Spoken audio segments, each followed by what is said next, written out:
Good evening, everyone, and welcome to one of our session for Saudi TESOL.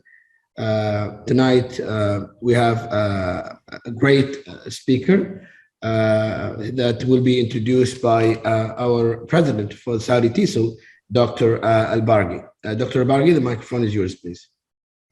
Thank you very much, and good evening, everyone.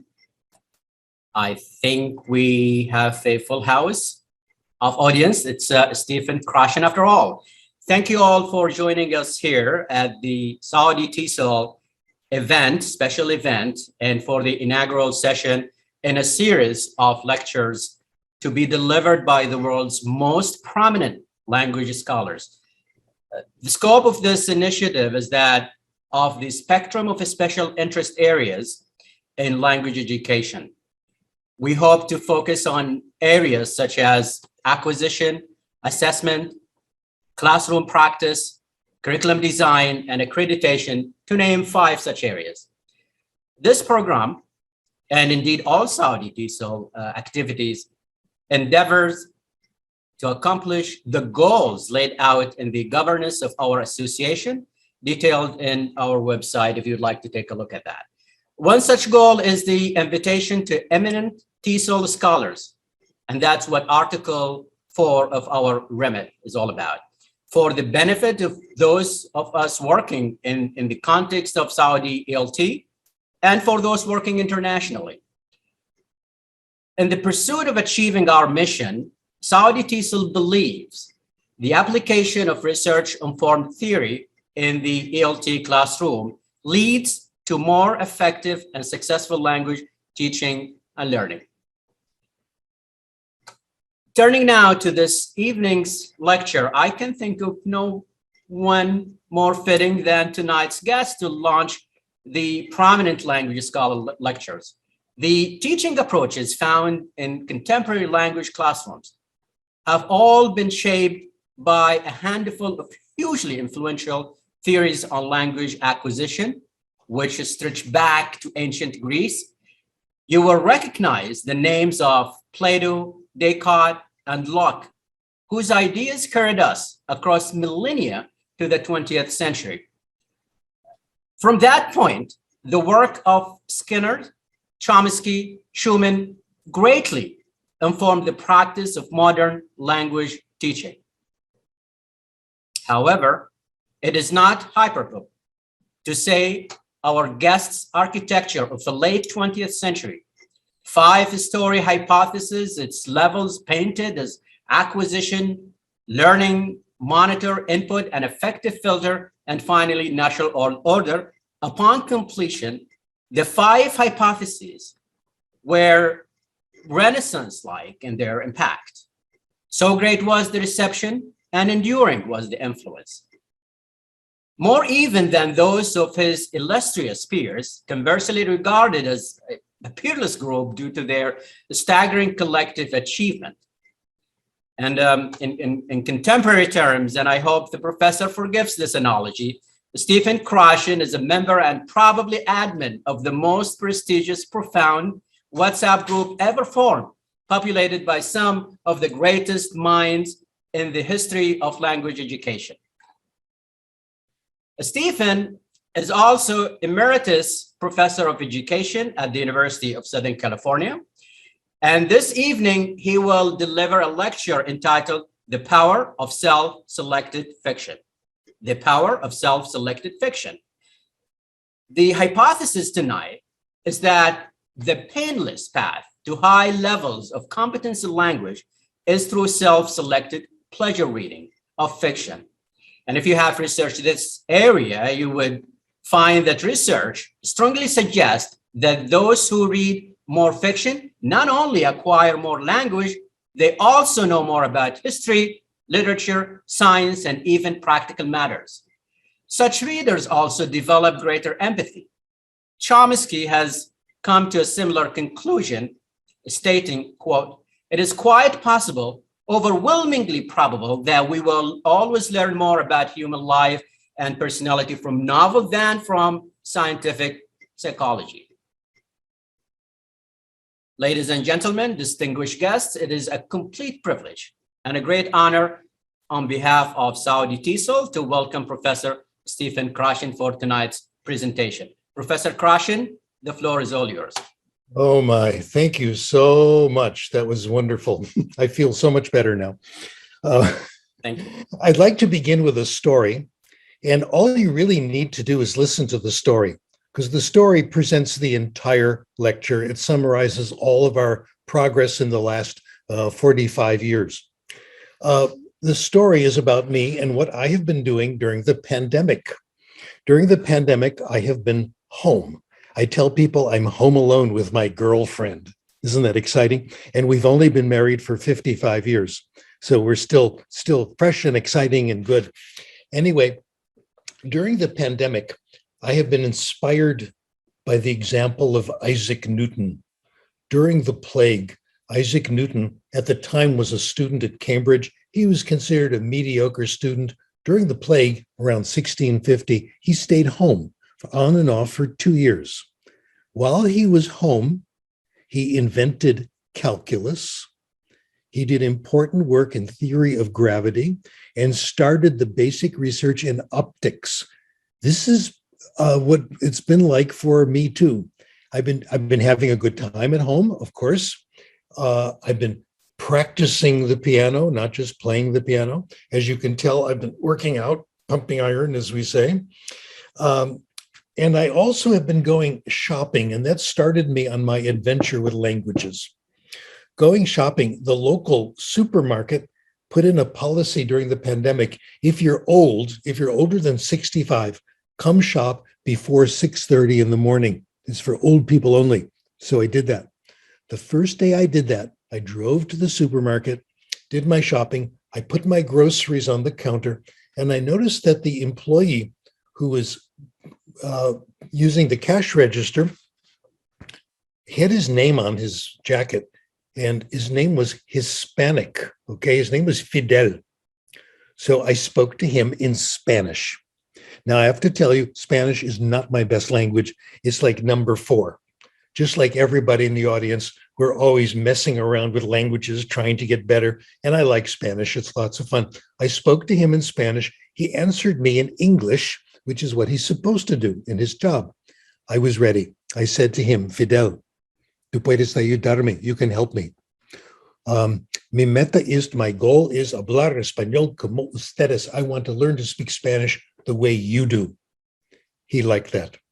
I said, hablamos español, let's speak Spanish. We spoke Spanish. I've been speaking Spanish to Fidel every Friday morning for the last year and a half. And my Spanish is getting much better. I occasionally run into friends of mine. I usually don't speak Spanish very much here, even though I'm in California. But in daily life, I'm home. I don't interact very much. And I was talking to a friend of mine who's Mexican-American, and we were speaking Spanish. We usually speak English, but I decided to speak Spanish to her. She said, Steve, your Spanish is so much better. What is your secret? What are you doing? Well, it's not from talking to Fidel. I only talk to Fidel for maybe 1 minute every week. Okay, he has to help other customers. I'm not his only person. We can't just gossip in Spanish. But I know I'm getting better. My friend says so. Fidel is talking more quickly to me. We're doing more gossip and not just chit chat. Okay. Why am I getting better? Not from Fidel. I'm not talking very much to him. I don't hear him. When I go home, I start reading in Spanish. I've been reading in Spanish since that first moment I decided to get better. And I'm following the advice of a colleague of mine, Benico Mason, and her advice is to read lots and lots of easy Spanish, what we call graded readers. Those of you who are English teachers know all about graded readers, simplified novels. And let me give you the good news. The graded readers in English and Spanish are better than they were before. They're becoming literature. Isn't that interesting? I have 2 favorite authors. One of them is one of our colleagues in linguistics research, Bill Van Patten. He writes very good books. He grew up with Spanish. The other is Adriana Ramirez. Adriana Ramirez is from Bogota, Colombia, and she writes these wonderful, wonderful stories and sometimes nonfiction in comprehensible Spanish. That's why I'm getting better. I'm not speaking Spanish very much, hardly at all. I don't study Spanish. I'm not conjugating verbs. I'm not getting my errors corrected. The only thing I'm doing is reading these easy books. I want to give you an example of one of her books. This was her first novel, so you see how interesting this can be. The hero of the story, the narrator, is a young man from Canada, and he has studied Spanish in school for maybe a year. So he's low intermediate Spanish. He has difficulty talking. He's visiting in Bogota, Colombia. He leaves his hotel trying to find another hotel to meet a friend of his, and he gets lost. He finds someone else, a young man his age, and speaks bad Spanish to him. His new friend says, fine, I'll take you there. It's very close. So they walk together. While they're walking, they run into three beautiful young ladies. You see how interesting this gets? The young ladies rush up to his friend, give him hugs, hold his hand, give him kisses on the cheek, okay? And the narrator of the story is wondering what's going on here, okay? He introduces the girls to his friend, and they give him hugs too. So nice to meet you, etc. Finally, they part company, go on their way. And his guide says, I suppose you're wondering what's going on here. These girls, two of them are my cousins. I've known them since I was born. The other one I have known since we were 4 years old. There's no romance. There's no story here. This is the way we are in Colombia. In other words, what Adriana Ramirez is doing is setting up scenes where she's teaching culture and making it interesting. The whole book is like this, interesting situations which are explained. So this is what these novels are becoming. I read one this morning. Oh my.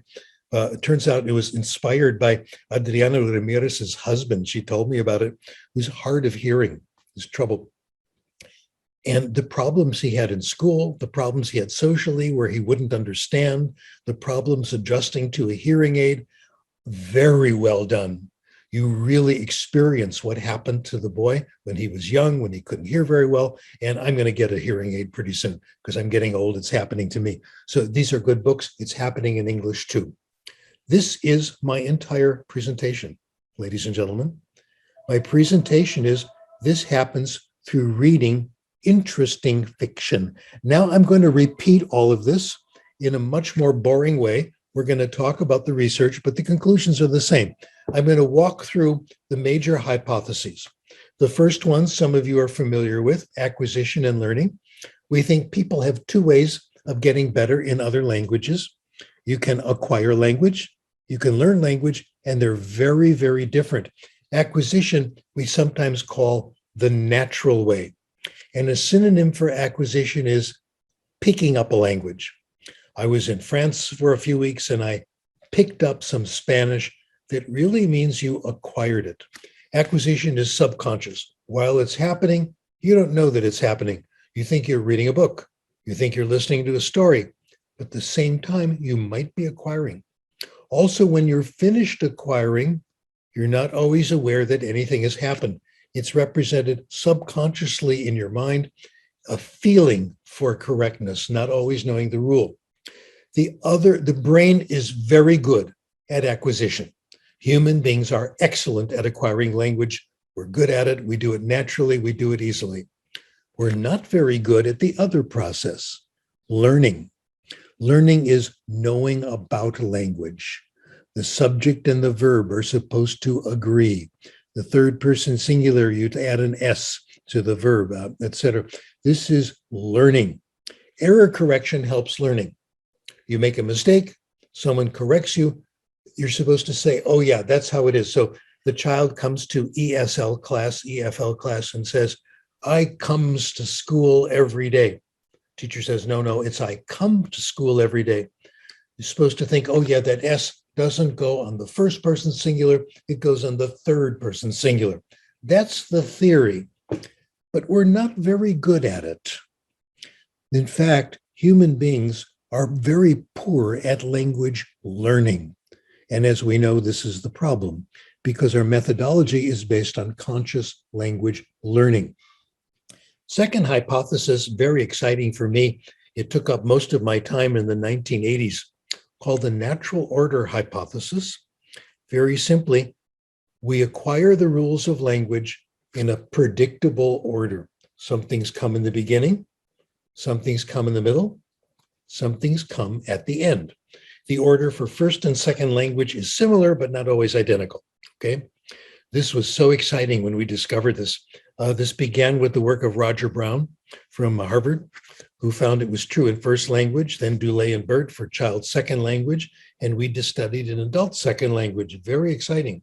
Now, there are a couple of things I want to tell you, three things I want to tell you about the natural order hypothesis, which I think are extremely important. Number one, you can't change it. You can drill the third person singular all day long, but it will not be acquired until the person is ready for it. You cannot change the natural order. You see the problem. Our syllabi don't respect that. The natural order does not go from simple to complicated. You would, when we make syllabi for classes, we put what we think are the easy ones first and the hard ones later. That's not the way the brain does it. Some things that look very difficult to us, like the present progressive tense, that comes at the beginning. The third singular, which looks simple, that comes at the end. The third amazing, I think, insight or result, it is not the syllabus. I thought so, okay? I thought it was. In 1980, I gave a speech at TESOL in Los Angeles, and I was going to announce a new breakthrough in application. I gave this major presentation. I was so famous, everybody came to hear it. There was standing room only. That's because there were only 10 chairs in the room and 12 people came to the talk, okay? But here's what I said. We have the natural order. Let's create syllabi based on the natural order. Wrong. Absolutely wrong. Not the first time in my life. I'm sure it will not be the last time. The natural order is not the syllabus, and I'll explain more about that later. The next hypothesis talks about grammar and what we can use it for. Now, people have misquoted me, okay? They said, Krashen says, never teach grammar. Grammar is evil. Grammar is wrong. Teach grammar, go to jail. No, that's not my position. My position is a little bit softer than that. Teaching grammar is difficult. It's very hard to make progress learning, teaching grammar. We think grammar has really only one function, conscious knowledge of language, and that is as an editor or a monitor. You're about to say something in another language, and you know you're going to make a mistake. You're not sure.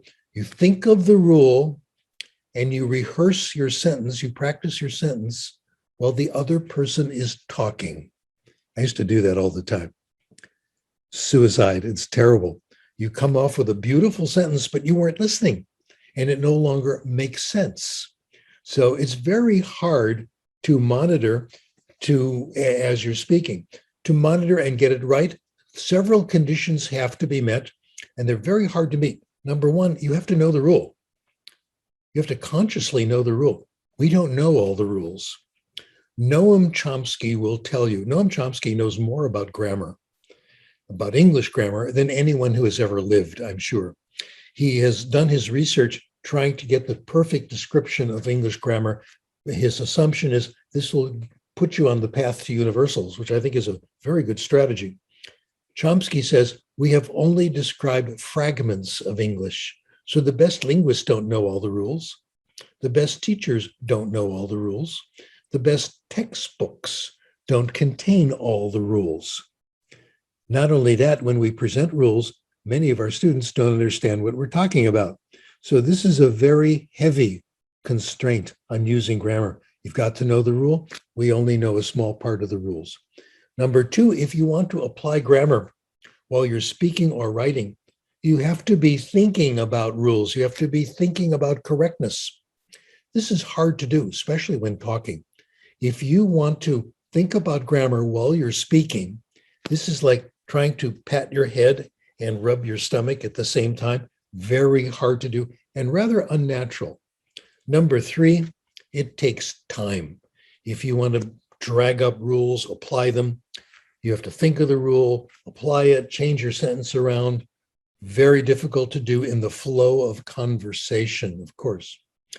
These three conditions are very hard to meet. Know the rule, think about rules, and have enough time to apply your rule, okay? The only time this happens in real life is in language classes when we give students a grammar test. You have studied the rule, you're thinking about rules, focusing on the rules, and you have time. It's usually a written test. Our studies in the 1980s, even in 1980s, even when these conditions are met, people don't use that much grammar. Well, if we don't do this through grammar, how do we acquire language? Let me show you by giving you a very quick demonstration. I'll give you 2 lessons in a language that maybe some of you have studied. I'm sure a few of you may have studied this. And you can tell me which of the 2 lessons is better. Here's lesson number 1, and please watch me on the screen. Wir werden jetzt anfangen, Deutsch zu lernen. Und ich möchte im Voraus sagen, dass nach meiner Meinung Deutsch ist eine sehr schöne Sprache und ich hoffe, dass Sie alle sehr viel Erfolg mit Deutsch haben werden. What do you think? Good lesson so far? If I kept talking to you like that, you think you would acquire German? No. How? Because it was incomprehensible. How about if I slowed it down? Would that help? No, actually, that was pretty slow. How about if I wrote it on the screen and you could see it? How about if I wrote it on the screen, you copied it down? None of those things matter. None of those things mean anything. Here's lesson number 2, and please watch me. Das ist mein Kopf. Kopf. Verstehen Sie das? Kopf, ja. Und hier sind meine Augen. Meine Augen. Ich habe 2 Augen. 1, 2. Und hier sind meine Ohren. Meine Ohren. Ich habe 2 Ohren. 1, 2. Und hier sind meine Brillen. Ja, meine Brillen. Und hier sind meine Zigaretten. Meine Zigaretten. Ach, ich habe keine Zigaretten. Zigaretten sind nicht gut. If you understood lesson number 2, I did everything necessary to teach you German. I have now demonstrated to you the most important hypothesis about language acquisition ever. I am not the originator of this hypothesis. Other people knew about it before I did, and people in other fields knew about it. I just think it's the most important one. We acquire language when we understand it. If you understood a little bit of the second German lesson, das ist mein Kopf, you acquired a little bit of German. I want to share with you 2 amazing characteristics of language acquisition. Number 1, no work. You acquired a little German without trying hard. All you had to do was listen to me make a few silly jokes in German, and you acquired some German. Language acquisition is effortless. Isn't that wonderful? Makes our job so much easier. Number 2, even more amazing, and I think somewhat mystical, language acquisition is involuntary. Like it or not, you all just acquired some German. If you understood just some of the German lesson, you acquired some German. Chomsky says the language acquisition device is a mental organ. You can't turn it off, just like you can't turn off the visual system if your eyes are open. You can't turn off your hearing system. It's there. You can't turn off your breathing apparatus. You can't turn off your pancreas or liver by thinking about it. It will work if you give it comprehensible input. On the handout, it says, given comprehensible input, you must acquire. That's the way humans are made.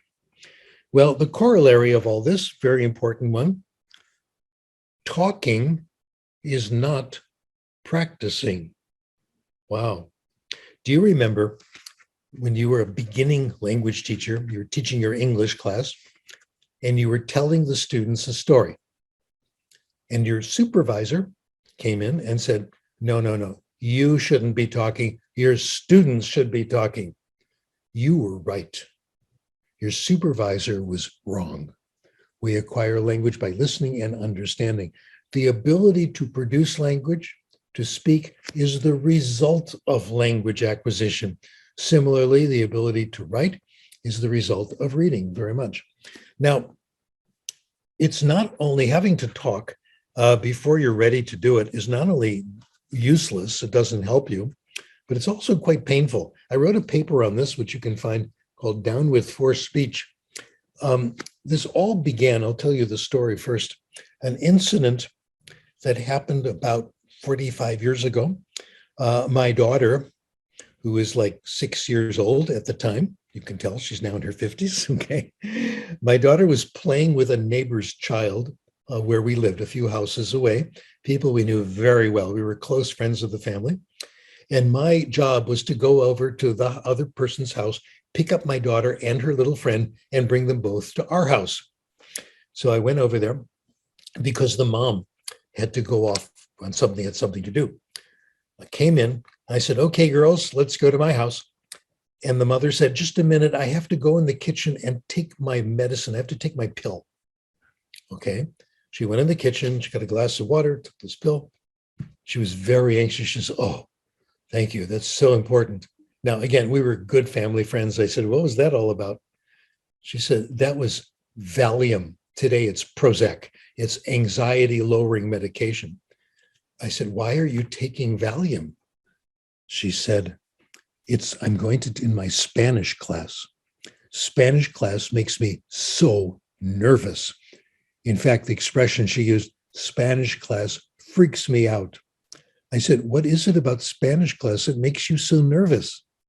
When the teacher calls on me in class and I have to say something, basically using Spanish that she has consciously learned, but has not yet acquired, okay? Very interesting. I got very interested because of that exchange. I started looking at research on anxiety in beginning language acquisition. The number one activity that causes the most anxiety in beginning language classes is speaking. Having to talk before you're ready, giving a presentation or being called on in class. I call this forced speech. It's in the handout, involuntary output that requires unacquired language. Well, this is not only true in classes. I found evidence for this in the anthropological research. An anthropologist named Sorensen did some very interesting studies with a group in South America, right in the Amazon Valley. This is a small group of people, only 10,000 people, which not very many. If you go to a football game, soccer game, and there's only 10,000 people watching the game, not very much, okay? This 10,000 people spoke 24 different languages. And they had a very interesting rule. You cannot marry anyone who speaks the same language you do, okay? I violated that rule. My wife speaks English, okay? So the children in this group were constantly acquiring languages as they grew up. They had to acquire mommy's language, daddy's language, the language of the small group, the larger group, what we call the lingua franca, the common language of the larger group. They were acquiring languages their whole lives. What was their method? He interviewed them. What he found was that they didn't start talking right away. They waited. They waited till they could understand more of the language. And they didn't really start speaking it until a year or two or even more years went by. Fascinating, okay? They make an occasional attempt to speak a language, but if it does not come easily, they don't try to force it. Takes at least a year or two, okay, until they can really start to use the language. Eugene Nida, one of the scholars that was one of the leaders of the field when I was beginning, his books were very, very interesting, very good. He wrote about this too. He studied people he called African polyglots, people living in West Africa who would leave their village and work in neighboring villages with another group and work side by side with locals. And they didn't know the language. They picked it up working side by side with these other people. What they said was identical to what they said in the Amazon Valley, okay? Almost without exception, the story is the same. They went to live with a neighboring village. They were working with people who spoke the language. But instead of trying hard, this is very important, instead of trying hard to learn the language, they would seem to just take it for granted. After listening to the language, they would find they could hear it. That means understand it. We just live there and listen, and before we know it, we can hear what they say. They took it for granted that they would acquire the language. My colleague, Steve Kaufman, talks about this. I consider him to be my language therapist. He's a polyglot. He speaks 20 languages, really. I've heard him speak 4 of them, and he's languages that I know, and he's really good, no question. He says the same thing. His advice is assume that you are going to acquire the language. If you simply get lots and lots of input that you understand, you will get it. That is our heritage as human beings. We have the ability to do that. By the way, quick comment about Kaufman. He speaks like 20 languages. He has done 7 of them since age 62. Isn't that encouraging? That's wonderful. So it comes through input. Take your time, keep listening, and it will come. By the way, this idea of 2 years is typical of what you find of people picking up language without classes. We do a lot better because we have language classes. In language classes, you can get comprehensible input. That's why they're so useful.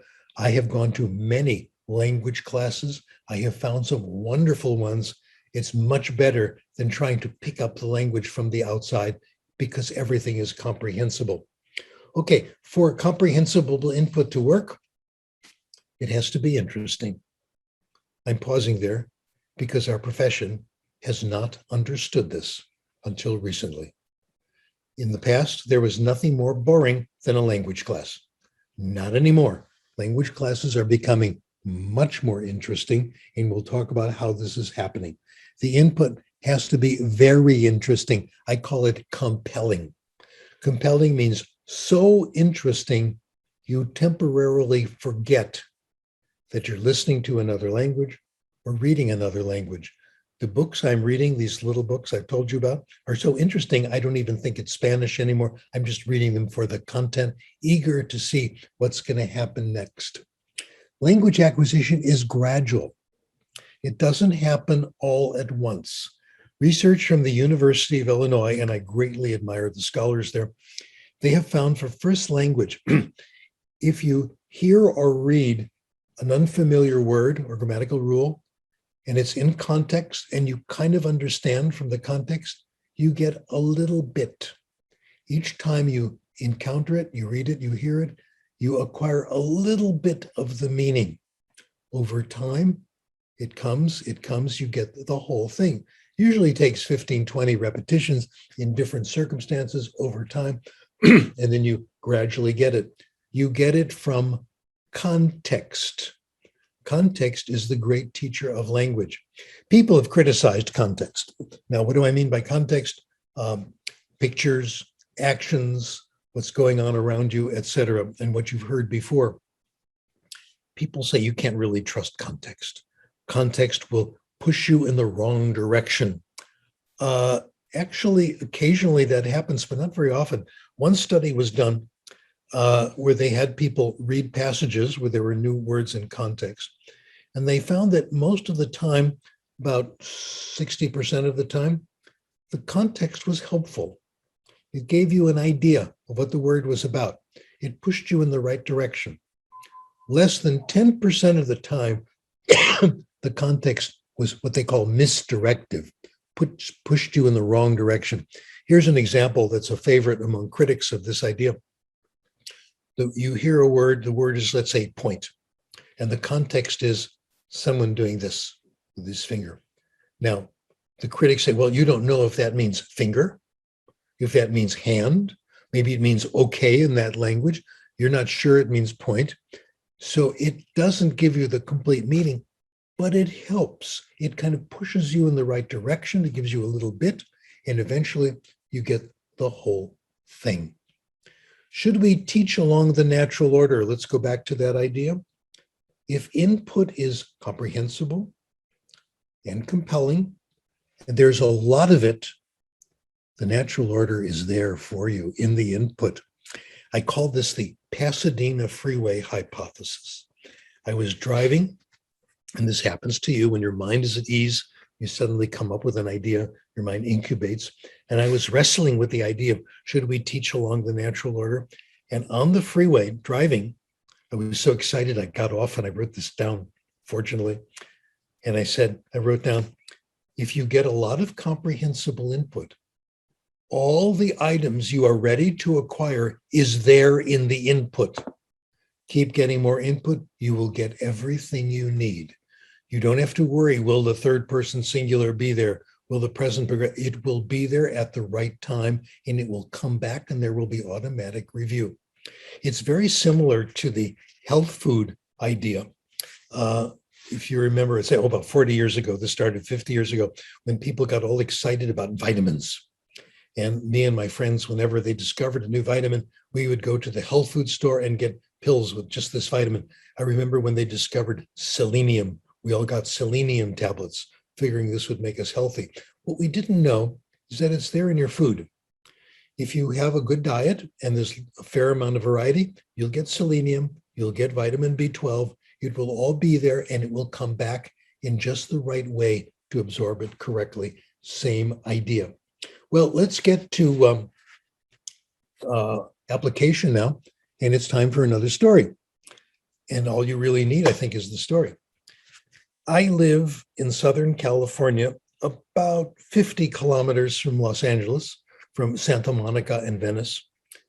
And I had the habit before the COVID thing, I had the habit of driving to Santa Monica and Venice once a week for sure, sometimes twice a week, because there were two things that pulled me to that area. Number one, my grandchildren are in Santa Monica and I'm heavily addicted to my grandchildren. So I had to see them. And also I like to go to Venice Beach. Venice Beach is where we were lifting weights. I was a member there. Arnold Schwarzenegger showed up occasionally. We would chat with him. Very nice guy. It was very exciting. So I would have to drive Pacific Coast Highway, at least 40 minutes there, 40 minutes coming back. Pacific Coast Highway is very, very boring. What do you do when you're driving 40 minutes back and forth the same day, commuting, as many of you do? Well, the first thing I tried to do was listen to the radio and listen to the news. And that was still is all Donald Trump, and I've had enough of that. Then I thought I would listen to music. Do you know what they did with music? These greedy people, they put all the good music on radio stations that you have to pay for. Oh, so if you want to hear the best classical music, you want to hear Elvis Presley, Irving Berlin, and the Beatles, you had to pay to a special station. Otherwise, the music was terrible. So what could I do? I went to the local library. I especially like going to the Santa Monica library because my daughter worked there. I could say hi to her. And I started taking out audiobooks. In those days, they were on discs, okay? And I played the audiobooks in the car. That solved the problem. I started listening to books, to novels. Now, they only had books in English. They didn't have classical books, no Shakespeare. So I listened to everyday best sellers. I listen to historical novels. I listen to legal novels. I listen to medical drama, all these things. And here's what I found. The best sellers were pretty good. In fact, most of them were very good. I developed a new respect for popular literature. The first one I rented, I got the disc, was the first Harry Potter volume. It was wonderful. I listened to all 7 Harry Potter novels. I love Harry Potter. Harry Potter was written for us, for education, because it's all about education. It's all about Harry's experiences at Hogwarts and his relationship to his friends. There was a lot of discussion. V.C. Andrews really understands education. A lot of discussion about pedagogy, how to teach the good classes, the bad classes, the good students, the bad students. In fact, I discussed some of this in my university class at USC. And one of my students wrote an essay. As you remember, Harry had a couple of friends, Ron and Hermione, and their adventures together is the core of some of these novels. Hermione was the good student. She would always have her hands up. She always knew the answer. Call on me, call on me. She knew everything. Always studied hard, never missed class. One of my students wrote a paper. Is Hermione smart? Very good question. Is Hermione the kind of student we want our students to be, believing everything, studying everything, memorizing everything, getting perfect scores on all the tests? My goodness. The novels dealt with too much testing, etc. All different kinds of headmasters. By the way, the hero of some of the Harry Potter books is Dumbledore, the headmaster, which is really wonderful for educators like us. He was quite a good character. Anyway, so I listened to that stuff and I discovered it was very, very good. And I got a profound respect for stories of all kinds. I have a respect for good movies. I don't go to the movies very often. In fact, never these days. But the good movies are extremely, extremely powerful. Literature makes you re-examine what you're doing and why, etc. I advise people to watch a few movies that will improve your social life. If you are invited to a party and you don't know anybody, people you don't know, my advice is watch the latest 3 popular movies. Then if you're with a group of people you don't know, you can always start a conversation by saying, well, have you seen Terminator 41? And someone in the group will have seen it. And you can have a really good conversation. And the conversations I've had with strangers at social gatherings have always been interesting. They're like university literature classes. They discuss the characters, the motives, the ethical principles, et cetera, the message, et cetera. So I think fiction is a wonderful basis for application. It's not the only one, but it works very, very well. Stories. These words are synonymous. Literature, fiction, and stories. In fact, the best methods today, teaching methods, in my opinion, always have plenty of stories at the beginning level. And I think that's a very good idea, where the students don't hear just one story, they hear lots of stories. First language, parents know all about this. I've looked at the literature on listening to stories and being read to with children. And here's what I found. Children like to hear stories. They love to hear stories. The studies show that 80 to 90% of kids say they like it when mommy and daddy tell them stories or read stories to them. Nearly all children like it. The ones who don't like it are the ones whose parents don't like to read to them, don't like to tell stories, okay? Those who hear more stories do better in school. They know more, their language is better. In language pedagogy, I will tell you about one method, and this is Benico Mason's method called story listening. And there's a link to it. You can find it on the handout. Dr. Mason developed this teaching English as a foreign language at a university in Japan, not far from where she lives. Her method was this. She found stories of universal interest. Stories, in her words, have stood the test of time. Her favorite source, Grimm's Fairy Tales, translated. Beautiful stories, wonderful stories. Students don't get tired of them. She would examine the story before she read it to the students or told it to the students, and found the words she thought would give the students problems, would change it into easier words, or would explain it. Explain it by drawing a picture, okay, or giving a synonym. If it really got hard, quick definition in the primary language, in this case, Japanese. Classes were basically beginning English as a foreign language class was basically listening to stories. Students could hear hundreds of stories. That was class. That was it. No homework. Just come to class, listen to some good stories. Very, very pleasant. Okay. Now, when we teach in their traditional methods, you do one story, two stories, study the grammar, study the vocabulary. No, in this case, story after story. They made very good progress. She did experiments. When she told the story, she would tell the students, don't write down the new words, just listen to the story. The explanation or the pictures are to make the story more comprehensible. So for some of the groups, after 2 weeks, she would give a surprise quiz on some of the words. Students remembered a lot of the words just from one or two exposures, okay? Not only that, she compared that to taking the time and adding exercises to kind of reinforce the new vocabulary. Draw a line from the word to the definition, write 3 sentences. Didn't work. Hearing stories was much more efficient.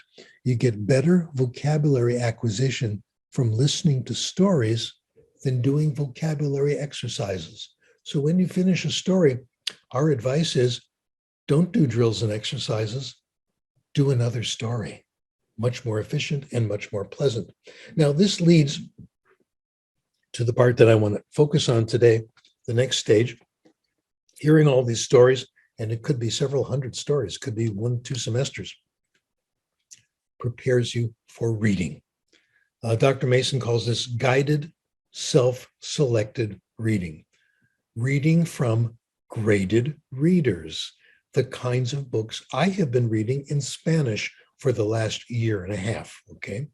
She had a wonderful collection of graded readers helped by her university, 5,000 graded readers in the collection. The first day of guided self-selected reading, the students would see all the books displayed on a table, could examine them, and with the help of the teacher would select what they wanted to read at the easiest level first, okay? They didn't have to continue with the book if it wasn't right. If it was too hard, put it down. If it was boring, put it down. Take another one. No tests on the reading. You simply finish the book, and if you like, go on and read another one. What happened? Well, the results are kind of interesting. We gave a few of the students volunteered to do this. They took alternate forms of the TOEIC examination. Some of you know the TOEIC is the most popular, famous test in the world of English as a foreign language. They took the listening and reading sections of the TOEIC, and as some of you know, the TOEIC is 1,000 points from 0 to 1,000. If you reach 250, you're ready to start reading. And if you reach 600, 700, 800, you're really good. You're just about ready to do academic English. Here's what we found in these studies. For every hour of reading you did, you gain about a little more than 0.5 point on the TOEIC. Amazing. Which means if you do, say, 2 years of relaxed, self-selected reading, things you want to read, that means class is pleasant and relaxing, and you can have a cup of coffee while you do it. And you do this for 2 hours a day, you gain 0.6 point, you'll go all the way from the bottom of TOEIC, nearly all the way to the top. You'll gain about 720 points, having a good time, doing relaxed, self-selected reading from this incredible collection that she had. So this is our result from Dr. Mason's class. I want to add some more results, And let me emphasize, I'm just giving you a sample of what the research says. If you want more, you can download my book, which is on the handout. It's The Power of Reading. Farther down, you're free to download it all, share it with your friends, and et cetera. You'll see more research. But let me tell you about some more of the studies to whet your appetite. This is a study co-authored by Fei Shin, one of my former students, now college professor, doing very well. She and her colleagues, and her colleague, one of the professors, examined a young lady named Sophia. Sophia had been an ESL student, but had progressed in English, so she had transitioned into fluent speaker. And at her school, this was in high school, beginning high school, the students were given a reading comprehension test at the beginning of the year, okay? And they had a score. Then they took another reading comprehension test at the end of the year. Sophia got worse through the year. Her score in the spring was lower than her score in the fall. Then the next fall, she would come back, take the test again, and guess what? Her score was back up, even higher than it was the last year. So over the school year, her reading got worse. Over the summer, it got better. In fact, she reached higher levels than before. What was she doing over the summer? Well, you know the answer. She went to the local public library on her own and was reading books for pleasure. She was reading Nancy Drew. She was reading Sweet Valley High, the books popular with young people those days and still. That's what went on. Her mom, in fact, who was a professor, said, my daughter isn't doing very well in school. School's not helping. She might be better off staying home reading for pleasure, at least as far as her reading was concerned. So that shows the power of reading, self-selected power of reading. Get back to the point. What happens when you compare reading and writing? In the classic class, the typical EFL class, we do writing. We have students write 2 essays every so often, et cetera. Well, a study was done in 1970. It's one of my favorites because it's only 2 pages long, which is great. It was a first language study, 5th graders, 10-year-olds.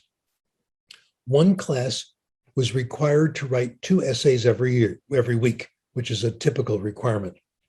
The comparison class, as you see in the handout, the students were excused from all composition work. They made use of the time for more reading in class and at home. The final exam was an essay.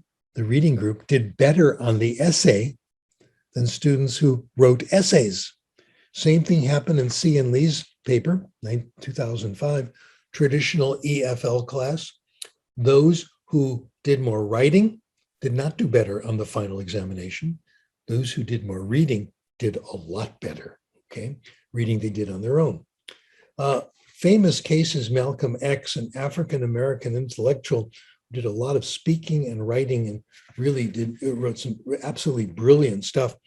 His life history is relevant here. He grew up in the wrong neighborhood, was with the wrong kids, got into trouble, broke the law, stole things, etc. When he was in his early 20s, he was arrested and sent to prison. In his autobiography, Malcolm X says, which is an amazing book, he says, people who hear me speak or who have read anything that I've written will think I went to school far beyond the 8th grade. No, it all came from reading. He said, once a reporter asked me, what was your college that you went to? He said, books. In prison, he discovered the prison library. He said, you couldn't have gotten me out of books with a wedge. When the guards came by at night to make sure you were in bed in your cell, he was reading under the cover. That's what did it. And you read his stuff, you see the effects. It was self-selected reading that did it. Well, I've just given you a few examples, many more in Power of Reading. Interesting characteristic, it's fiction that seems to be more powerful than nonfiction. So interesting. Study done at the University of London. These researchers examined the same children, the same people, since they were born, just about till last study when they were 41. And I wonder how old the researchers were at the last study. Anyway, they one of the papers they did, they asked these native speakers of English to take a quiz on vocabulary and a questionnaire. The highest scores came from the readers, but fiction was a better predictor than nonfiction. It was fiction that counted. This is confirmed by Jeff McQuillan's studies. Jeff is my former student at USC. He is now the master. I am the student. He's done brilliant work. He did a couple of studies. He examined the vocabulary in all 7 Harry Potter novels. What did he find? The 7 Harry Potter novels contain a great deal of academic vocabulary included on lists of academic words that students should know and study. In fact, it's much more efficient getting it from reading than from absolute study. He did another study on the handout. It looked at 22 novels designed for young people, Nancy Drew, Twilight, etc. Many academic words, 85% of words on the list were there, and they appeared often enough, a lot of them, so they could be acquired. This he found also was more efficient than having to study the words. A study I particularly liked, I discovered this through Jeff McQuillan's work, Rolls and Rogers. If you do a year's reading of science fiction, you get most of the academic, scientific vocabulary that you need for all areas of science. So here's what we've said so far. Reading gives you language. You knew that. Gives you vocabulary, gives you spelling. Are you listening, Donald Trump? This would be a big help. It gives you grammar. It gives you writing style. Reading is the source of our academic language, but it gets better. People who read more know more. Isn't that interesting? And this means fiction as well. The #1 study in this area, and I was so impressed with it, I put it on the handout, Stanovich and Cunningham. I'll tell you about it. This study is a miracle. College students in the United States were given tests on many areas of general knowledge, things you would expect high school graduates to know, things you would want them to know. Questions were on science. For example, what part of the body does the infection called pneumonia occur? Okay, the lungs. Current events, finance. If you borrow money and you have to pay something on it, what's that called? It's called interest, okay? Things like that. Daily living, technology, all the things you want young people to know. Geography, where's the Panama Canal? Who is Linus Pauling, Bertrand Russell, etc. They then gave them questionnaires of familiarity with popular literature, books and magazines, television programs, knowledge of mathematics, etc. They found that those who were more familiar with popular literature, popular novels, magazines, books, did better on these tests. They knew more, which supports the idea that it's familiarity with popular reading that gives you this wide knowledge. Reading familiarity with popular literature was a better predictor than high school grades. The ones who got high grades in high school, the Hermione students, didn't know more about the world. The ones who did reading and magazine reading, etc., knew more than the ones with high grades. Very, very interesting. I like comparing this to the effect of homework. People think if you want to get good in life, make sure you do your homework. Another way of studying. Guess what the research says? Not true. I've looked at a lot of the studies. The best one is by Alfie Kohn, his book called The Homework Myth. No evidence that doing more homework means you're going to learn more, you're going to know more about the world, etc. In fact, in elementary school and high school, homework might be a gigantic waste of time. That's what they're concluding, and most students will agree with you, okay? Also, very interesting conclusion. People say, yeah, but it gives you discipline. No, the research doesn't support that either. Okay, what do we have so far? We have reading for pleasure, largely fiction, gives you language, and it gives you knowledge. It also gives you what we call desirable habits of mind. This gets better and better, okay? I read about this in an article in Scientific American about 10 years ago, a little more, and I followed it up. I started reading the literature. I got very interested. Here's what the research says. People who read more fiction develop a higher level of empathy and understanding for other people. They live the lives of other people, so many experiences in fiction, in literature, they understand more about other people. Also, they have a greater tolerance for vagueness. They don't rush to simple conclusions that don't work. I take great pleasure in criticizing Donald Trump. It's my patriotic responsibility as an American citizen.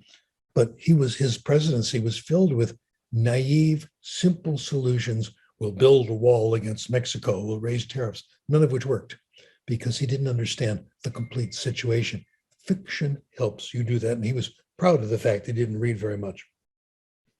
Let's see what the experts say. Here's Barack Obama. There was a interview done by a British newspaper asking about reading habits and what books had done for you. Here's what President Obama says. When I think about how I understand my role as citizen, the most important stuff I've learned, I think I've learned from novels. Now, President Obama didn't read the research that I have, but same conclusions. It has to do with empathy. It has to do with being comfortable with the notion the world is complicated and full of grays, but there's still truth to be found. It's possible to connect with someone else, even though they're very different from you. And as you heard in the introduction, Noam Chomsky has come to the same conclusion. So it's very plausible we'll learn more about humanity and the human mind by reading novels and by studying scientific psychology. I want to conclude with putting in a word for access. None of this is going to work unless there are books there for students to read. So I've become a big fan of libraries and a major supporter of librarians. Oh gosh, so important. The hero here in the United States is a man named Keith Curry Lance, who I think deserves major awards for this. One of his major findings, schools with good book collections. These are public schools in the United States with native speakers of English. Those that have good collections and who employ credentialed librarians, people who know what books to order, can connect books with students. Those schools, the students had higher reading scores. It is access to books that really, really counts. I want to also end with one more major footnote. I have talked about the importance of self-selection, finding it yourself. I think the best evidence for self-selection, the importance of self-selection, is our own experience. I'll tell you mine. I was in secondary school in the United States, and in secondary school and high school, we had required reading.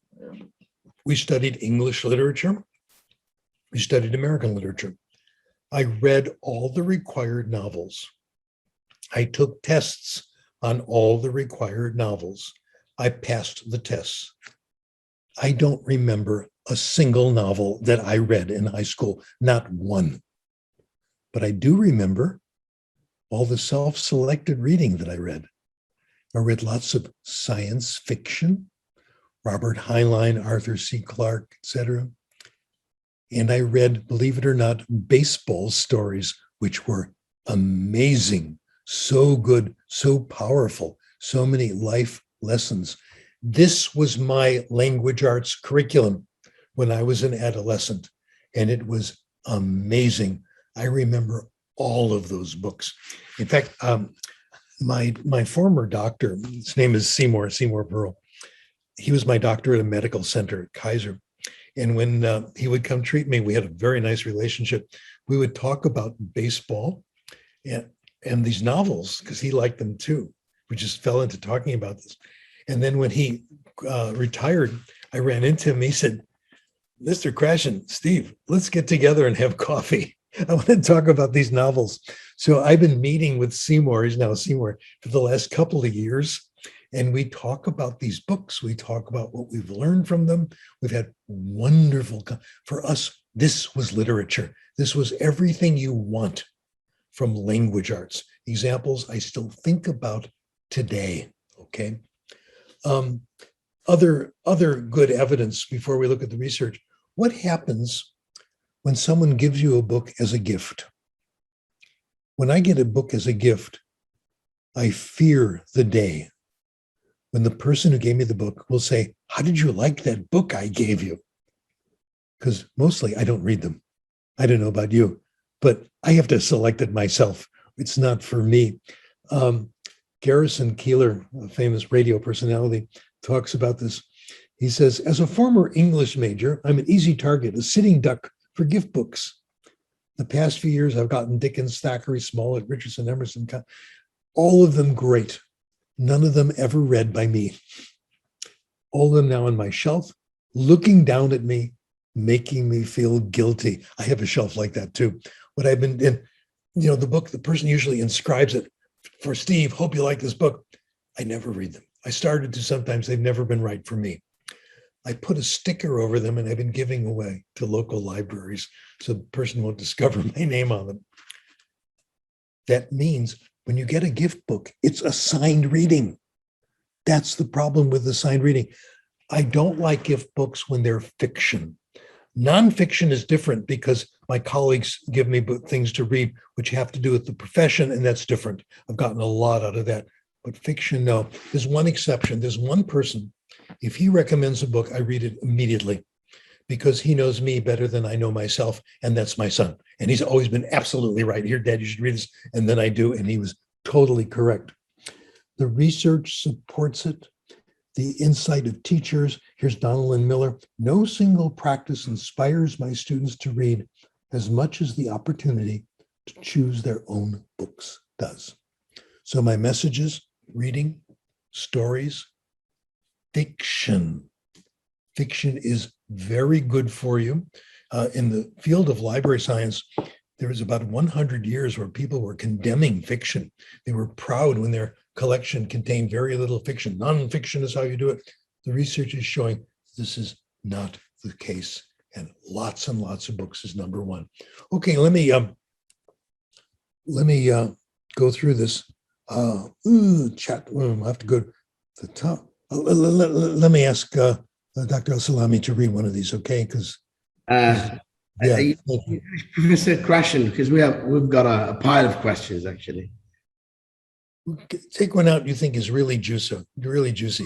Okay. We have a lot of questions, but I'm actually going to be focusing on some of the questions, and I do apologize for those who have that I couldn't really pick their questions because I have a lot of questions.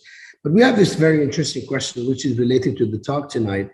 The question is, can the positive effect of self-selected readings be related to the effect of a higher level of intrinsic motivation on the part of the learner? Exactly right. Good question. Good, because I agree. If you self-select it and you like it, you have intrinsic motivation. That's the way to do it. We can take advantage of intrinsic motivation with self-selection, obviously. Okay, great. Next question, please. Whoop, you faded away. I don't hear you. Yeah, sorry. We have another question. Dr. Naif Masrahi says, we acquire language when we understand it. What is the relationship between this quote and the multilingual teaching of English, especially with low-level English learners? Low-level teaching, you have to make it comprehensible, which means you have to provide background knowledge. In good bilingual programs, we do a lot of background in the primary language, and that makes the second language more comprehensible. We make orally presented stories comprehensible through the technique that Dr. Mason did, looking at words in advance and being ready to explain them with pictures and explanation, etc. And easy reading. If you guys ever want me and my friends to acquire Arabic, which would be fantastic, you have to produce easy books in simple Arabic, okay? That are fascinating. That's the art. of language teaching at the beginning level. Okay. We have another question. It says, Professor Krashen, earlier you mentioned that you covered things a teacher needs to do when explaining about parts of body in German. What I understood is that it should be an explanation that is contextual and comprehensible. Would you mind clarifying this point again, particularly on what teachers need to do in class before students start speaking? What they need to do, no, the first thing is not worry about students speaking, not force it, don't push it. It will come. It's the inevitable result of language acquisition, et cetera. More speaking, over and over again, the studies show increasing speaking does not increase language acquisition. I'll tell you one great case. Famous scholar, oh gosh, what's his name? I'm getting old, but I'll tell you the story and then it'll come to me. German, Leopold is his name. His first language was German, and his second daughter grew up in California. And he always spoke German to his children. And the second daughter always answered in English, never spoke German. She grew up in the United States, went to school, et cetera, but she picked up, enough German from dad, so they had no trouble communicating. And he describes their relationship as perfect father-daughter relationship. They did things together, went hiking, played games, et cetera. He spoke German, she spoke English, back and forth. He never heard her speak German ever until she was 17 years old. They went to Germany for the first time. They went to a party. She met a very nice young man. He was amazed to hear this beautiful German coming out of her mouth. A 17-year silent period, it was there, okay? So I wouldn't worry about that. Make sure the input is comprehensible. Don't worry about speech coming. Okay. Another question. We acquired some German from your example, and we did this when we watch foreign movies, but we forgot them very fast, even though we have understand them at the moment. What the explanation for this? You haven't forgotten them. They're buried deep in your subconscious. Don't worry. You keep hearing them. They'll come back, come back, come back. All of you have had this experience. You pick up a language, you learn a language quite well when you're, say, in your 20s, and then you don't use it for 2-3 decades. When you're 55, you run into something, you have a conversation, and amazing, you have surprisingly little trouble. It's there, it's buried. Buried. I speak German once every 20 years, maybe. And it's okay when it comes out, because I keep reading. That's part of it, okay? And it's usually a comfortable situation. So I wouldn't worry about it. Keep the input coming. All right. Another question I'd like to ask about language exposure. I noticed that exposing oneself to certain language gives the best results, like reading, listening, and following people on social media speaking the target language. Any thoughts on that? I think all those things are great. What other people have done, what I've tried that would help me a lot with Spanish, here in Southern California, I had a couple of friends who were very good in Spanish, and I would ask them, and I would record them and say, tell me what you do in the morning. Tell me the ideal teacher. What are they like? Just questions I was interested in. And I would have these short recordings and play them in the car while I was driving on Pacific Coast Highway. Interesting, very comprehensible, people I knew, and automatically the topics I was interested in. That's what we knew. All right. So you can do it on your own. I think easy way is reading, of course. We got a very practical questions. I think this is for situations where in different language programs around the world. The question goes, how can we bring language acquisition into intensive EFL classes with time challenges and pacing guides? Let's get rid of the time challenges and pacing guides. We are the experts, not people who are distant from the students, who have never spent a day alone in a classroom with 40 kids, okay? We need to really make our position known and make the research known, and things will gradually change. Classes should be places where you go and get comprehensible, interesting input, and one possible way is story time. We need to try these things, keep investigating them, and tell people about them. Another comment from one of our attendees says, reading in any language a lot will be much easier and more skilled learners. Is that the point that you want to indicate? Absolutely. Great question. Simple answer. Okay, I'm trying to actually go through all the questions that we had. I think we'll have this question answered. We have a general questions. People asking about difference between acquisitions and learning. Acquisitions and learning, the difference between both of them. Okay, I've got this another question, if you don't mind, please. Concerning the natural order hypothesis, does it mean that a learner might or supposed to learn some aspect of the language before others, like learning the regular past form of verbs before the irregular forms?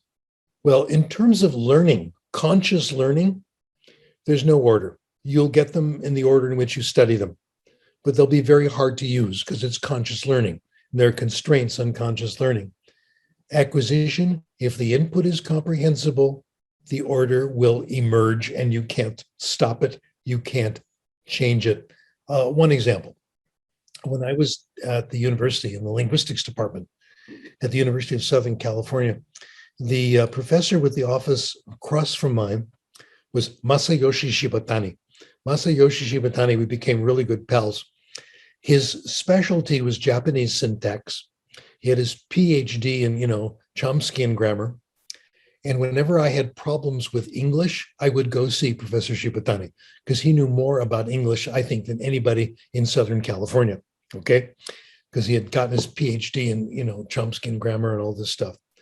Now, when Professor Shibatani wrote English, it was perfect. When he spoke, he sometimes missed the third person singular, okay? All that conscious learning and his deep knowledge of grammar didn't help. It was not firmly acquired. Just leave it alone. Don't worry. We've got another question. He says, is there any difference between online graded readings and paper-based graded readings? I will leave that up to you guys to study and tell me. I don't know. It's a popular topic now about audiobooks versus regular books, and that is an excellent question. I am depending on digital books to spread the work, because here's a commercial message. If you follow me on Twitter, okay, please do, so I can catch up to Justin Bieber on Twitter. I'm S. Krashen. That's where I announce the new stuff. And also my website, sdkrashen.com. And lots of my articles are available for free download, digital, and several of my books, because I think it's the only way of getting the research around. Books are much too expensive.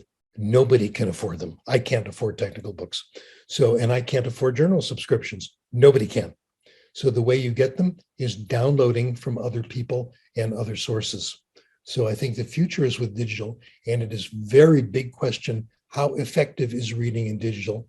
Can you make progress that way, et cetera? I find myself, I have my own case, I'm better off when I download it and put it on paper and all that. Maybe it's just a question of getting used to. I don't know. I hope people will study this more. Very good question.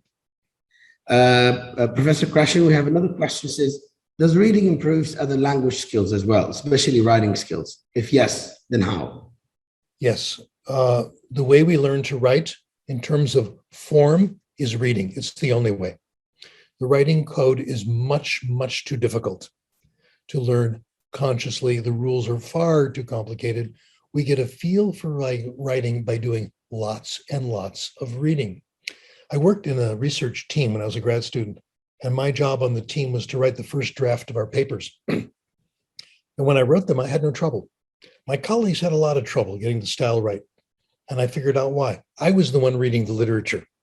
My colleagues weren't. I read hundreds of journal papers, and I got a good feeling for what journal paper style was like. So the way we learn to write is by reading. Let me put in an important footnote about this, and this is the topic of another talk. Writing itself will not give you better writing style, but writing makes you smarter. You write something down, you change it, you revise it, you learn. There's nothing wrong with being wrong. You make mistakes, you get it wrong. For me, revision is the secret of intellectual development. Mediocre writers write, good writers rewrite. I'm collecting a lot of cases. The best writers rewrite all the time. Ernest Hemingway had a great quote about this, which really helped me a lot. Now, this is Hemingway's language, not mine. He said, the first draft of anything is shit. Isn't that profound? Get that first draft on paper, you know it's not going to be good, and then you revise again and again, and you make intellectual progress. Revision of ideas. The editing comes at the end, the right spelling and all that, that you can worry about later. So we learn to write by reading, but writing itself has profound value in terms of intellectual development. Professor Krashen, there's another question. Says, in your opinion, would students benefit from reading for pleasure in addition to the required essays and other assignments they must do, or would it have the opposite effect on their learning outcomes? I think reading for pleasure is going to do them more good than assigned essays. Okay. All right. I'm trying to go through all. And reading assigned stuff, the research is going to help when you find something you're interested in. Yeah, of course. I find a research by a new scholar. I haven't seen her work before, and I read like 10 papers by the same person. That's when it counts, where you really get new ideas and you get someone else's writing style. What do you think of translanguaging in classrooms? Now, that's embarrassing because I've seen this word many times. Frankly, I've never understood it. No idea what they're talking about most of the time. I know that, let me try to analyze it though. Languaging could mean getting background knowledge in the first language. I think yes.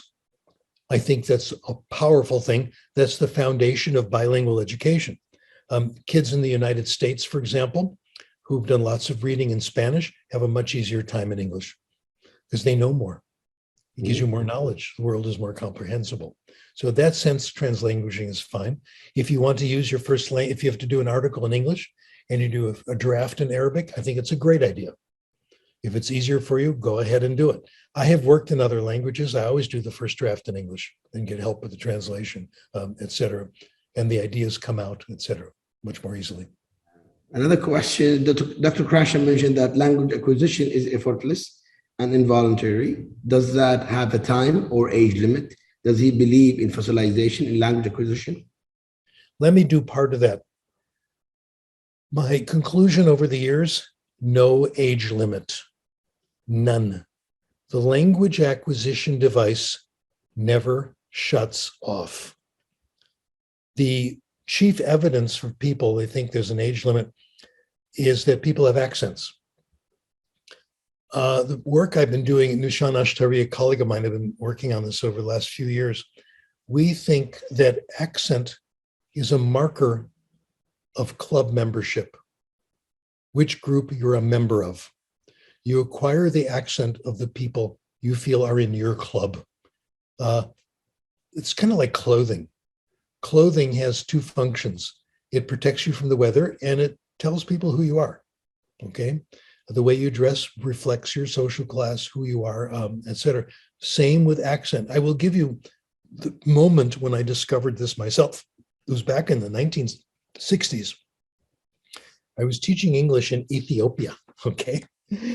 And I met a guy who worked for the British Council, and he was telling me about his experiences studying French in London in school. And he said it was horrible. I hated it. I hated the teachers, I hated the class, etc. And he says he decided that in the final examination, great story, is you had, this is for a teenage boy, you had to stand in front of 3 native speakers of French and have a conversation with them in French. Now, this is torture for a sensitive teenage boy, okay? And he decided to ridicule them, make fun of them, and show them for the fools they were. He came there dressed in what he thought was French clothing. He had a beret slanted over. He had a glass of liquid pretending it was wine, okay, being very French. And he did what he thought was an exaggeration of his French accent. He said, "Ah, mes amis, je suis très content d'être ici avec vous. Comment ça va aujourd'hui, hein?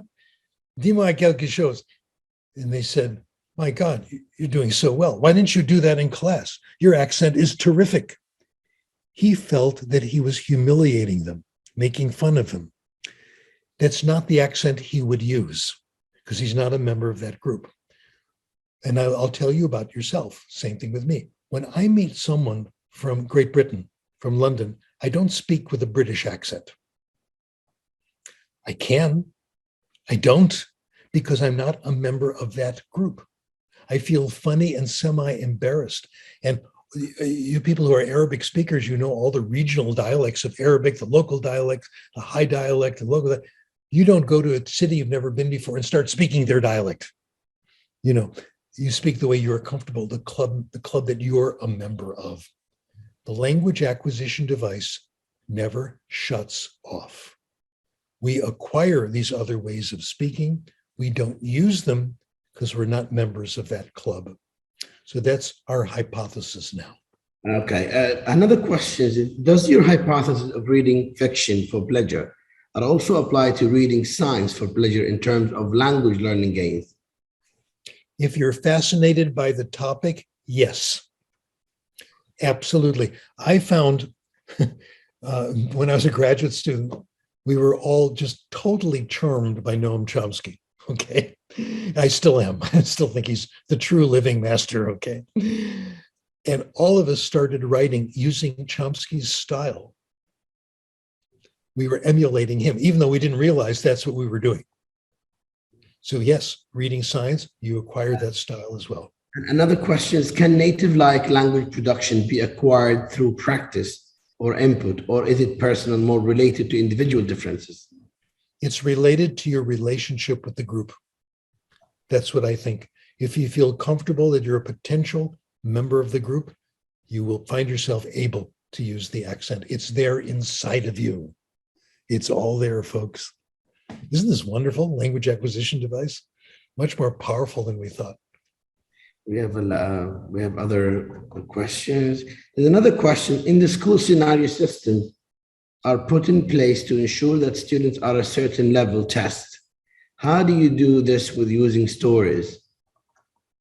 Well, if you use stories, they will do fine on any test. It's the maximum way of getting high marks in tests. That's what we found with the study Dr. Mason did with the TOEIC examination. Students who did nothing but read for pleasure, hear stories, read for pleasure, did beautifully on the TOEIC examination, the most popular examination in the world. We have found that TOEIC is a good, reading for pleasure is also a good predictor of the TOEFL examination. How much reading you've done, etc. Okay. There's another question here where I'm trying to, do you think that oral shadowing and shadow reading can develop oral communication skills? I don't know. I haven't seen the studies. I kind of doubt it, because what our theory suggests is it has to be interesting and comprehensible with your mind on the message, not your mind based on accurate repetition, etc. Okay. Would you agree with this lexical awareness has the potential to contribute to vocabulary knowledge when learners pay attention to words around them, whether in reading or speaking, etc.? I would pay attention to the message. I'm not sure what lexical awareness is. I've never seen the term before, okay? But I'm conscious attention, I think, should be on the message, getting lost in the message, being captivated by it, getting lost in the story. Then grammar and vocabulary will come inevitably. If that weren't true, nobody would ever acquire language. It's always the way it's happened. There's another question from Dr. Reem. She says, what type of research would you be interested in seeing on graded reading? Well, I think the easiest is what we've been doing so far. Just give students lots and lots of access to graded readers, more than we ever thought, have a library of several thousand, let them choose what they want and let them do reading and see what happens on tests. I have been really excited by my own progress with Spanish. It's been an amazing, I see it happen with myself, reading these easy books. It comes so much more easily. And I've been very fortunate because I found some really good authors and I've stuck with them. We have a question from one of our teachers. Is how can you motivate students to read? Phenomenally good books. Here's a motivator for the lower levels. Are you ready for this? Comic books.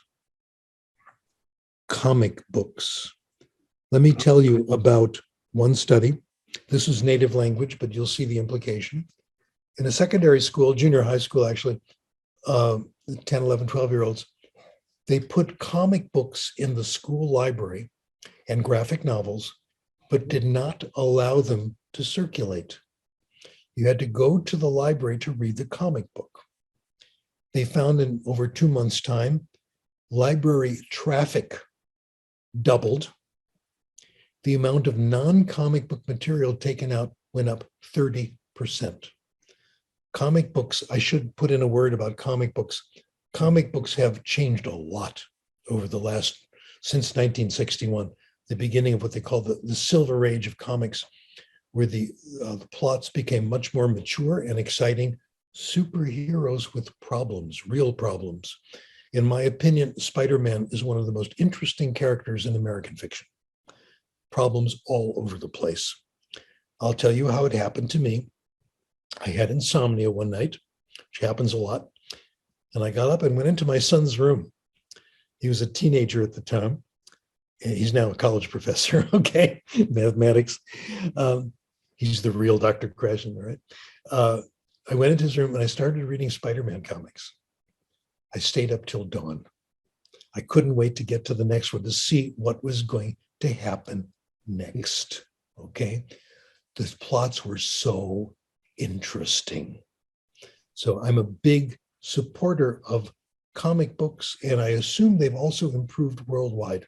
I know the American comic book scene quite well, and it's quite exciting.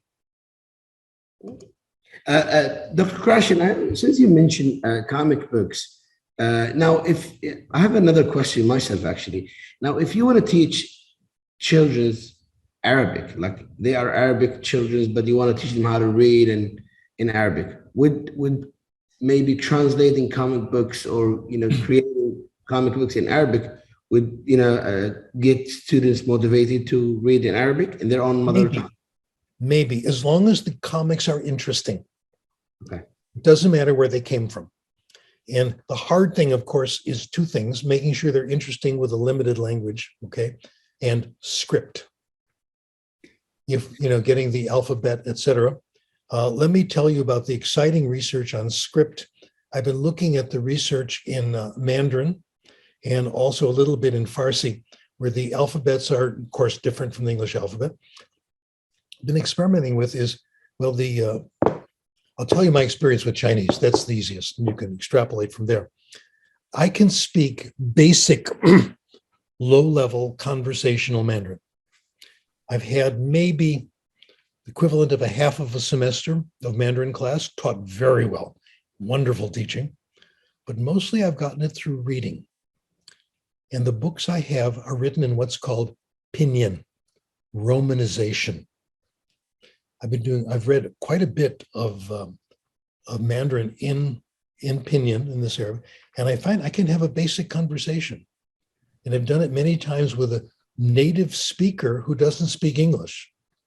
I remember finding a woman in the subway who was lost, and she was trying to read something in Mandarin and couldn't figure it out. And I went up to her, and I was so proud of myself. You've had this experience too. All of us language freaks love this stuff. And I said, "Can I help you?" Well, Bangni. And I said, I saw she had a suitcase, and I said, "Are you going to the airport?" Yeah, okay. I said, come with me. We got on the same thing. I went with her to the airport. I was going there anyway. We talked. I told her about my family, where I lived. This is from never having lived I spent some time in Taiwan, but I didn't get any input because all my friends were speaking English to me. But nearly all of it was from reading. Simple books that my colleagues had put together, etc. Here's the point. You get really good in the language, and these books will help you, and classes will help you where you get comprehensible input. When you start reading with the script, it will be more comprehensible. Get a little bit of the oral language first, and you will find that the script will be more comprehensible. You'll be able to predict next. Now, the second part of the study comes from you, and that is to create really easy readers that are in Romanized Arabic, gradually transitioning into the script. Okay, Habibi, you going to do that? Well, we have a lot of researchers here and teachers, so maybe You is the plural in this case, all of you. Okay. Krashen, we came actually to the end of our time. I would like really to thank everyone, and I'm really, really sorry for those who posed questions that I might have, couldn't see them along with all the other questions that I had. You did very well. But I hope that you found with Professor Krashen, the one of the legends in ALT, one of the people that I've actually referenced in my thesis and my papers as well. I'll bring Dr. Bargi for closing remarks for our sessions tonight. Thank you so much. Great. Thank you. Thank you. Honor to be with you tonight. Professor Krashen, can you hear me? Yes, I do. Beautiful. Thank you, Habibi. Okay. Thank you. That was nice of you to say to our audience.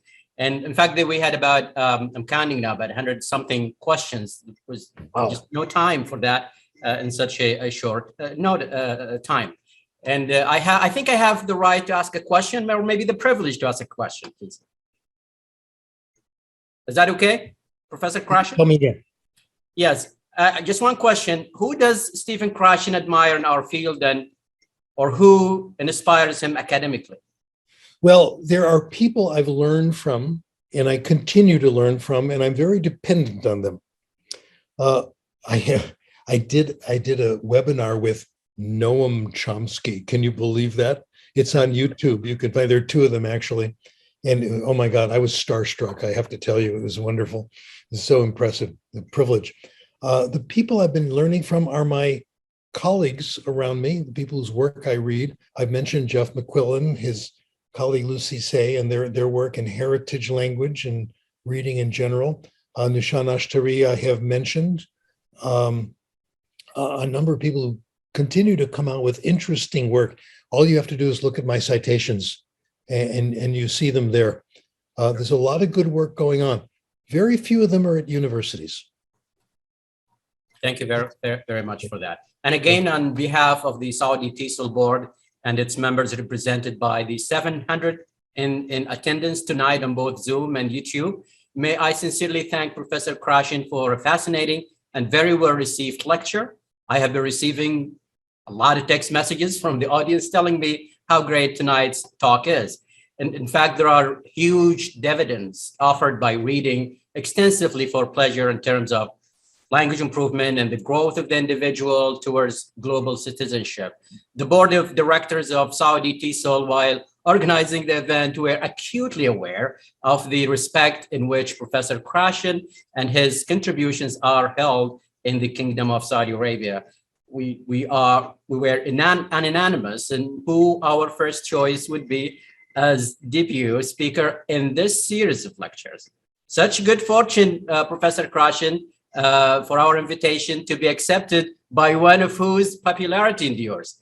Thank you. The demands for his attention remain as insistent as they have been over the professor's entire academic life. And Professor Krashen, on a personal note, and I have a feeling I am not alone in this, they say never meet your heroes. Well, I can tell you, after this evening, the sentiment is nonsense.